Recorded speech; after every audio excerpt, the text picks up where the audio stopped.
दोस्तों ये वीडियो केवल मनोरंजन के लिए बनाया गया है, कृपया इसे दिल पे न लें, ठीक है। कान खोल के सुन लो सह 500 में एगो बस कह दिले बनी आ चले के बा बोल बम सीट भर आदमी हो गइल बा। चलो सह अब चलल जाओ। के हो ना जाई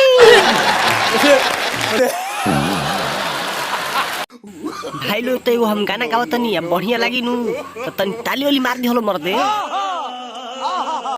बोल बम बहाना बा गजबे सहारा बा, बोल बम बहाना बा गजबे सहारा बा।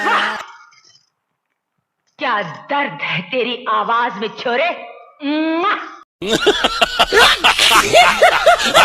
देख जौन गांजा के पैसा लेल रहले नु चुपचाप दे दे, नहीं तो ना दे।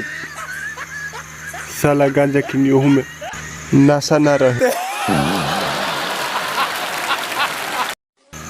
ओ दिल ही क्या जिसमें सजा न हो, वो दिल ही क्या जिसमें सजा न हो, वो महफिल ही क्या जिसमें गांजा न हो।